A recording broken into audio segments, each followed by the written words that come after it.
All right, it's the Friday before Christmas. It's raining outside, but I've got my Christmas backdrop and I've got Ben here. So hello, Ben. How are you today? Hi, I'm very good, thank you. Welcome to the team, the new Enterprise Architect in Residence. Ben, what on earth makes you qualified for such a grand title?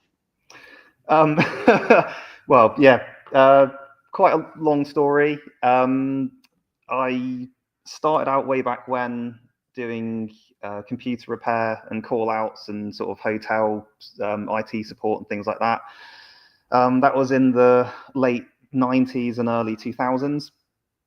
I got into web development and web design primarily, again in the late 90s, doing sort of hotel websites for around Newquay where I live and grown up.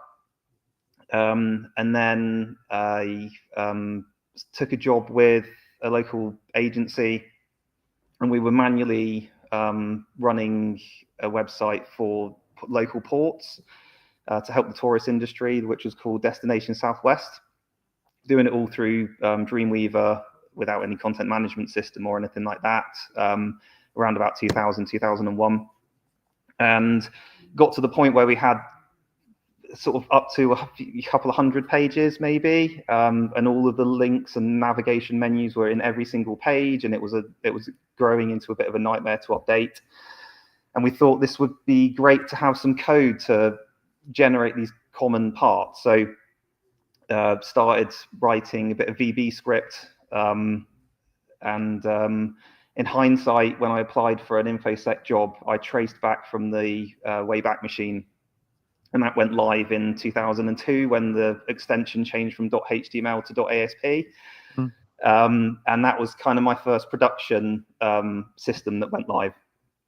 Since then, I spent 15 years working with small businesses locally, took an opportunity with every project to learn a new tool or language, things like that.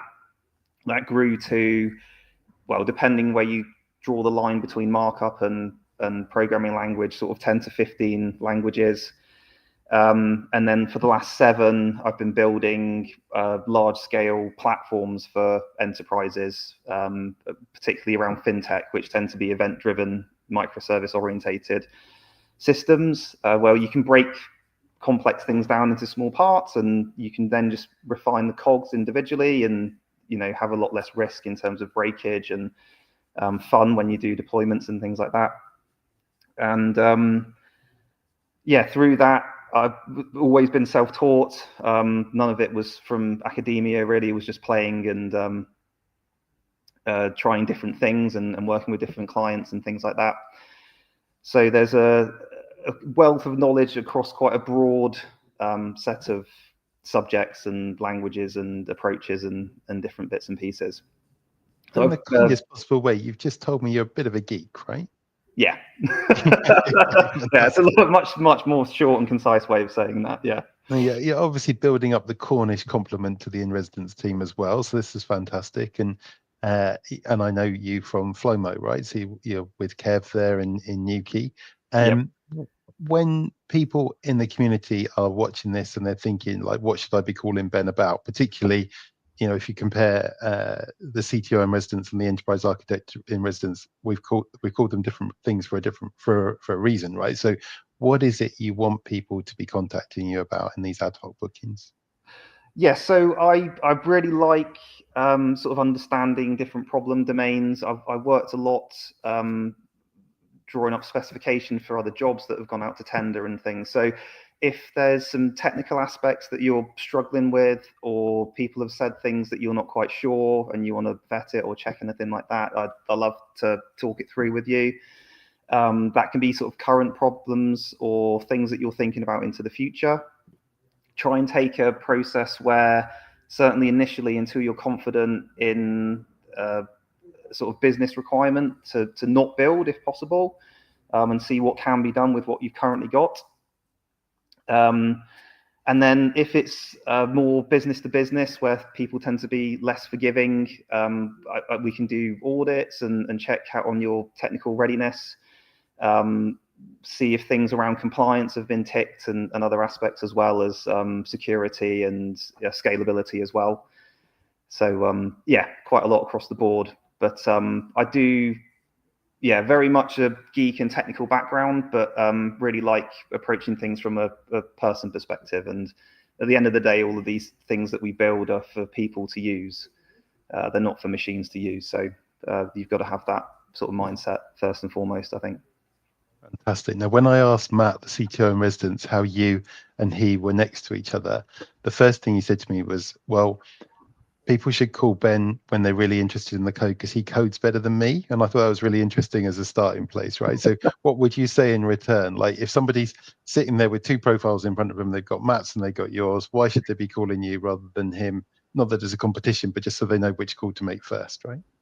Yeah, so I think Matt's experience is kind of broader than the technical basis. And probably best to talk to Matt first because a lot of the things that you might want to deal with, you could deal with in different ways. And yeah, certainly in terms of sort of more business acumen and visionary things to drive yourselves forward, Matt would be the person to speak to. Okay. And if it's if it feels geeky, if you've got a geeky scale on it, then it should probably come to Ben first. Is that what we're saying? Yeah, I think so. Yeah. I'd say yeah, top down go to Matt. If it's noughts and ones, yeah, come to me. Okay, that's a good phrase. I'll have to remember that. I think from sort of seeing some of the stuff that you've done and Kev's done already, I think the audits is a really good reason for people to call you guys, particularly if you're trying to check out your readiness for going live. And that point you mentioned before on the B2B, I know Kev's done something for somebody in the community specifically on that. They were an enterprise version, and he actually did a whole kind of risk appraisal of what's likely to go wrong in the first 1,000 people signing up kind of thing.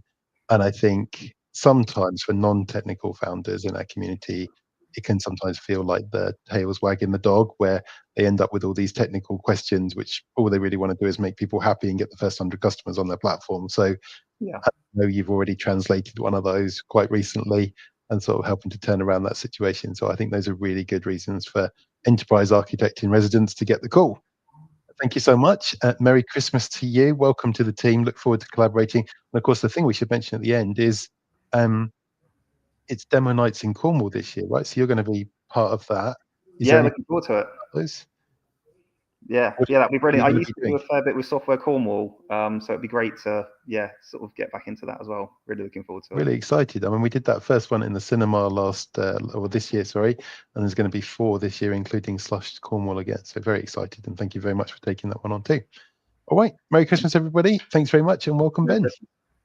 Cheers.